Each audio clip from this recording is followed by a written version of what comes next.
अहमद सईद साहब, आपसे आगाज कर लेते हैं। चैंपियंस कप T20 मैच चल रहा है। हमने देखा कि बहुत सी अच्छी परफॉर्मेंसेस भी हमारे सामने रही।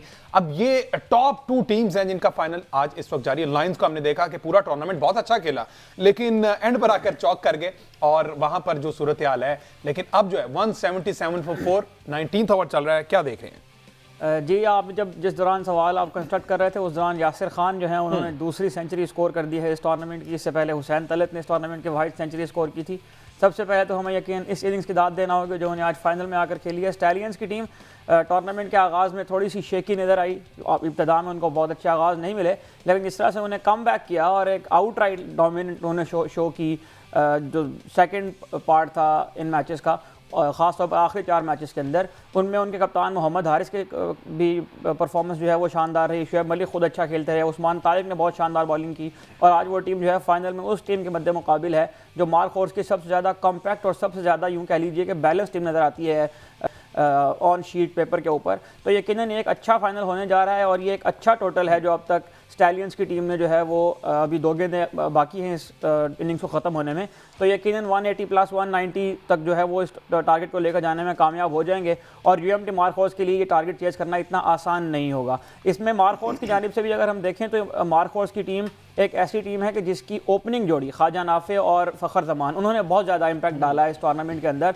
और अगर इस रन चेस के अंदर स्टैलियंस की टीम उनकी अर्ली विकेट हासिल करने में कामयाब हो जाती है दूसरी इनिंग में, तो यकीनन ये मुश्किल हो जाएगा मार्क हॉर्स के लिए। अब तक का जो फाइनल मैच है ये एक बहुत अच्छा कांटे का मुकाबला हो रहा है और इस तरह के मुकाबले ही जो है वो एक्सपेक्ट किए जाने चाहिए इनिंग्स के अंदर। और जिस तरह से आपने मुझे गुफ्तगू के दौरान बताया, अब आपकी गुफ्तगू के दौरान जनाब उन सेंचुरी करने के बाद मेरा ख्याल ये आउट हो गया और ये कैच बिल्कुल हो गया। यासिर खान जो है वो आउट हो गए, लेकिन सेंचुरी कर ली है। बेहतरीन कारकर्दगी रही फाइनल मैच में, 100 स्कोर करना और 57 बॉल्स पर अपने आप को मनवाया है। अच्छा आकिब, इस पूरे टूर्नामेंट में डेफिनेटली आप यहाँ पर कजाफी में मौजूद थे, बहुत से कोचेस से बातें हुई होंगी, इस टूर्नामेंट को लेके बहुत सी प्रेस ब्रीफिंग हुई होंगी। फिटनेस पे मैं बात करना चाह रहा हूँ कि हमने देखा कि इस पूरे टूर्नामेंट में बहुत से ऐसे खिलाड़ी हैं जो रन आउट हुए हैं और अभी देखें ना, शुएब मलिक साहब आ गए, माशाल्लाह फिटेस्ट ट्रेन क्रिकेटर हैं, मेंटोर भी हैं ऑस्ट्रेलियंस के। तो हमने देखा रन आउट हुए, इफ्तिखार रन आउट हुए, इमामुल्लाह कई दफ़ा रन आउट हुए। तो फिटनेस पे कोई मसाइल पे कोई बात हुई है?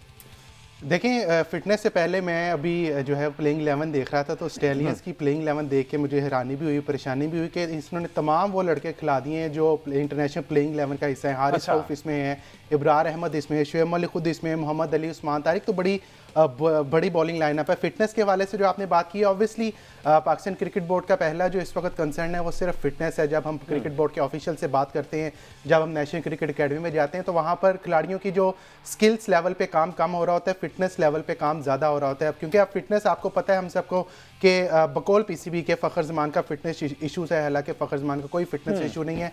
उसका जो इशू है वो पूरी दुनिया को पता है, उसका एक इशू है, वो है जी ऊपर वाले बंदे के साथ। तो फ़खर जमान इस वक्त टॉक इन द टाउन है। इस चैंपियंस कप से ज़्यादा अगर मैं आपको फील्ड वाले मामला बताऊँ जो ऑफिशियल्स में बात होती है, चैंपियंस कप से ज़्यादा जो है Fakhar Zaman talk in the town है कि फ़खर जमान को क्यों नहीं लाया जा रहा।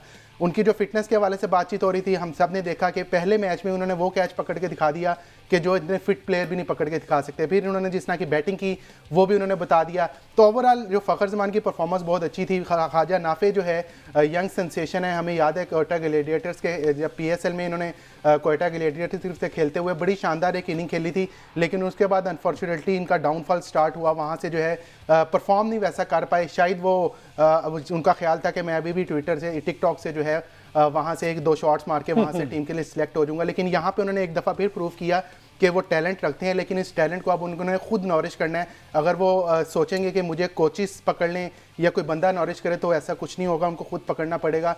तो fitness obviously Pakistan cricket board का इन प्लेयर्स का अगर हो ना हो तो पाकिस्तान क्रिकेट बोर्ड का तो पहला पॉइंट है। अभी ये देखें, ये लाइव चल रहा है, ये शॉट का जरा मजा लेना, किस तरह का शॉट, क्या कमाल शॉट शुएब मलिक की जानिब से खेला गया। और लगता है कि ये 1995 में इनका कहीं डेब्यू हुआ है। बहुत से ऐसे इनके टीममेट्स होंगे जब वो पैदा भी नहीं होंगे। मैं सही साहब, शुएब मलिक का डेब्यू जो है 1999 में हुआ था और अपने उस मैच में 11वें नंबर पर बैटिंग करने के लिए आए थे। श्रीलंका के अगेंस्ट इनका ये हुआ था डेब्यू। शुएब मलिक जो है ये टीम में ऑफ स्पिनर के तौर पर शामिल होते हैं, लेकिन जिस तरह से फिटनेस की बात आकिब ने की, शुएब मलिक उन खिलाड़ियों में शुमार होते हैं जिन्होंने अपनी फिटनेस जो है वो मेंटेन रखी। वो कभी फिटनेस की वजह से आई गेस टीम से बाहर नहीं हुए होंगे। 24-25 साल का उनका एक तवील करियर है, तो यकीनन ये एक काबिल रश बल्कि काबिल तकलीद बात है जो शुएब मलिक ने स्टैंडर्ड सेट किया है फील्डिंग के हवाले से। रन आउट की आप लोग बात कर रहे थे, मैं अगर डेटा यहाँ पर आपके सामने शेयर कर दूँ रन आउट्स का, तो फाइनल से पहले खेले गए 20 मैचेस में 26 मरतबा ऐसा हुआ कि दो बल्लेबाज जो है वो मिसअंडरस्टैंडिंग और कन्फ्यूजन का शिकार हुए, और 26 मरतबा जो है वो जो रन आउट हुए इस टूर्नामेंट में, उनमें सबसे ज़्यादा डॉल्फिन्स के प्लेयर थे जो 7 मरतबा रन आउट हुए। जो टीमें आपको फाइनल में इस वक्त बदे मुकाबले नजर आ रही हैं, स्टैलियंस और मार्क हॉर्स की, उन टीमों के साथ 6-6 मरतबा ऐसा हुआ है कि उनके खिलाफ रन आउट हुए हैं। इफ्तिखार अहमद का आपने तज़किरा किया, इफ्तिखार अहमद ने इस टूर्नामेंट के अंदर एक ऐसी रविश इख्तियार की कि वो 3 लगातार मैचेस के अंदर जो है वो रन आउट हुए, और इमामुल हक हैं, फ़हीम अशरफ हैं, और उसके अलावा ख्वाजा नाफे हैं, ये 2-2 मरतबा रन आउट हुए हैं। तो रन आउट होने की जो मिकदार है वो काफ़ी ज़्यादा है। इफ्तिखार अहमद पे ना मेरे ख्याल कुछ जादू हुआ था जिसकी वजह से ना वो रन आउट हुए हैं, क्योंकि इस तरह का स्टेटमेंट भी सामने है, चाहे जी हाँ बिल्कुल वो चूँकि उनके ऊपर जादू हुआ है, जो उनके ख्याल में लोग उनसे हसद करते हैं कि वो इतने मुस्तकिल जवान कैसे रह रहे हैं। तो मेरा ख्याल है कि इस वजह से जो है वो किसी की नज़र लगी है इफ्तिखार अहमद का। लेकिन इफ्तिखार अहमद ने इस टूर्नामेंट में जो बॉलिंग करवाई है वो बहुत शानदार है उनकी बैटिंग के साथ साथ। अच्छा अहमद सईद साहब, पहले जरा इमामुल हक के थोड़े से स्टैट्स शेयर कर दें, फिर हम आगे की तरफ आते हैं कि क्या हेडक्वार्टर में इमामुल हक को लेकर कोई बात हो रही है, क्योंकि कहा जाता था कि इन्होंने इंटेंट शो नहीं किया। हालांकि ओडीआई में 50+ की एवरेज से उन्होंने खेला है, ओवरऑल क्रिकेट खेली है, लेकिन वो कहते हैं कि इंटेंट शो नहीं किया। टफ कंडीशंस में भी परफॉर्म किया लेकिन इंटेंट शो नहीं किया। तो इमामुल हक ने 9 मैचेस खेले हैं अब तक इस टूर्नामेंट के अंदर, 256 रन उन्होंने स्कोर की हैं, 136 का उनका स्ट्राइक रेट रहा और 32 की उनकी बैटिंग एवरेज है। 2 बार उन्होंने 50 भी स्कोर की। तो अगर आप स्टैट्स देखें तो इमामुल हक का जो स्ट्राइक रेट है वो हमारी नेशनल टीम के भी 5-6 प्लेयर थे जिनसे ज़्यादा है। तो इंटेंट का मतलब आई डोंट नो क्या होता है। अगर स्ट्राइक रेट और ये जो एवरेजेस हैं T20 के अंदर, कंसिस्टेंसी है, ये मैटर नहीं करती, तो आई डोंट नो कौन सा मतलब है इंटेंट। तो इस वक्त ना जांदाद खान भी शो कर रहे हैं। आकिब, क्या हेडक्वार्टर में ऐसी कोई बात होती है इमाम को लेके? क्योंकि एक डायरेक्टर ऐसे आए, उन्होंने कहा कि इंटेंट शो नहीं किया इसलिए। देखें, इंटेंट वाला ये जो है ना बड़ी महदूद किस्म की सोच है, कुछ लोगों की सोच है जो कि नहीं होनी चाहिए। मेरा ख्याल है शुएब मलिक के बारे में जो आपने भी बात की तो मुझे एक मुहावरा याद आ गया। वो कहते हैं कि दर्जी जब तक जिएगा तब तक सिएगा। तो शुएब मलिक जब तक फिट रहेगा तब तक खेलेगा, जिसना कि वो अभी तक भी खेल रहे हैं। तो इमामुल हक ऑब्वियसली अगर मैं देखें, अगर मुझसे आप पर्सनली पूछें तो मैं उनको इस साउथ अफ्रीका के टूर में लाजमी सिलेक्ट करता, इवन वनडे में भी उनको सिलेक्ट करता। और यहाँ पे मैं आपको बताऊँ, जब गनी इंस्टीट्यूट ऑफ क्रिकेट में वो प्रैक्टिस के लिए आए थे तो 3 घंटे मुसलसल वो और बाबर आजम दोनों ने प्रैक्टिस की थी अगेंस्ट अरशद इकबाल एंड नसीम शाह। तो 3 घंटे मैंने उनकी मुसलसल प्रैक्टिस देखी थी। और मैं एक दफ़ा दोबारा यहाँ पर रिपीट कर दूँ कि बाबर आजम से ज़्यादा बॉल को मिडल इमामुल हक कर रहे थे नसीम शाह की गेंदों पर।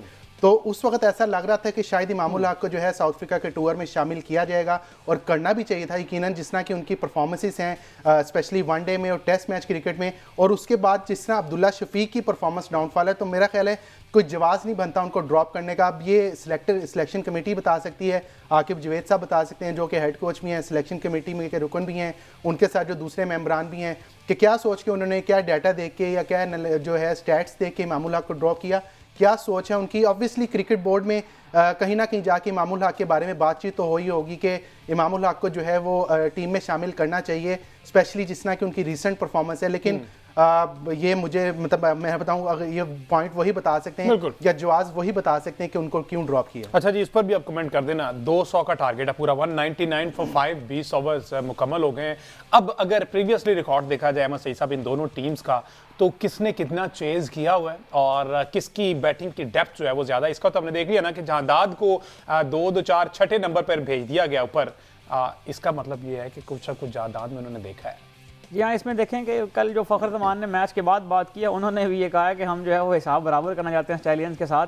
और जिस तरह की बैटिंग डेप्थ है यूएमटी मार्क हॉर्स की, मेरा ख्याल है कि ये जो 200 रन का टोटल उन्हें अपने सामने उनके खड़ा हो गया है, इसको हासिल करने में बहुत ज़्यादा मसला इसलिए नहीं होना चाहिए कि इनका जो चंक्स ऑफ रन जो इस टूर्नामेंट के अंदर स्कोर हुए हैं वो टॉप ऑर्डर ने ज़्यादा स्कोर किए। और टॉप ऑर्डर जो है वो जब चलता है जिस मैच के अंदर, और ख्वाजा नाफे और फ़खर ज़मान जिस तरह के एक्सप्लोसिव बैट्समैन है, अगर ये क्रीज पर खड़े हो जाते हैं और 10-12 ओवर ही खेल जाते हैं, तो मेरा ख्याल है कि ये 200 का हदफ भी हासिल करने में कामयाब हो जाएंगे। तो मैं अभी भी ये मतलब अगर आप मेरे से प्रेडिक्शन पूछें तो मेरा ख्याल है कि मार्क हॉर्स की टीम इस हदफ को हासिल कर लेगी। आकिब, आपका क्या ख्याल है?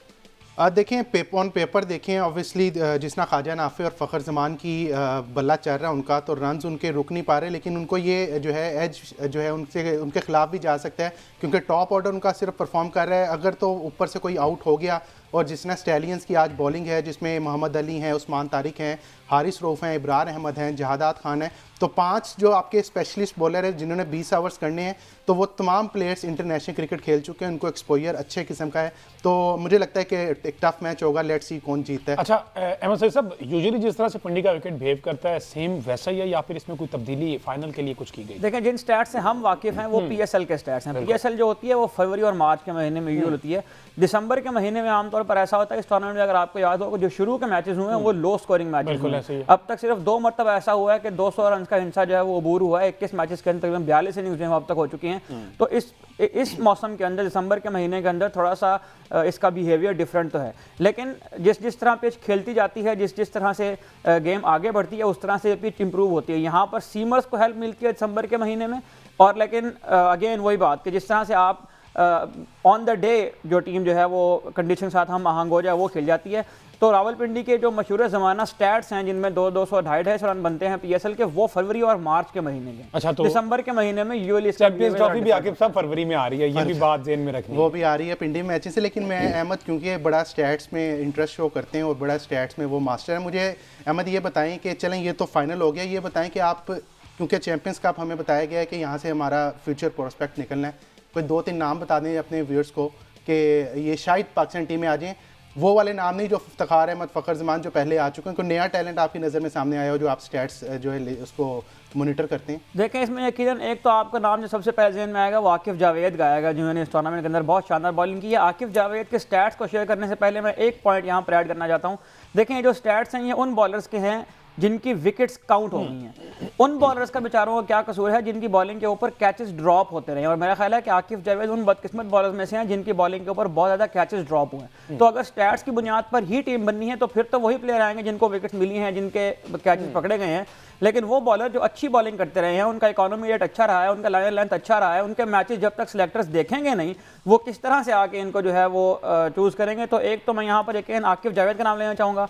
उसके अलावा एक ऐसा खिलाड़ी जो पहले पाकिस्तानी टीम के लिए खेल चुका है, लेकिन मोहम्मद हारिस जो है उन्होंने बहुत ज़्यादा इंप्रूवमेंट का मुजाहरा किया है इस टूर्नामेंट के अंदर। उनकी कंसिस्टेंटली रन भी उन्होंने बनाए हैं, उनकी जो स्ट्राइक रोटेशन है वो बेहतर हुई है। और जिस तरह से पहले वो हर बॉल के ऊपर बाउंड्री मारने की कोशिश करते थे, उस बिहेवियर में थोड़ी सी तब्दीली आई है। छक्का चौका मारने के बाद वो हमें इस टूर्नामेंट के अंदर स्ट्राइक रोटेट करते हुए नजर आए हैं। तो यकीनन शोएब मलिक का स्टाइल साथ होने का कोई ना कोई तजर्बा जो है वो शेयर हुआ है। तो ये दो ऐसे खिलाड़ी हैं जिनको बहुत ज़्यादा मेरा ख्याल है कि फ्यूचर में चांस मिलेगा।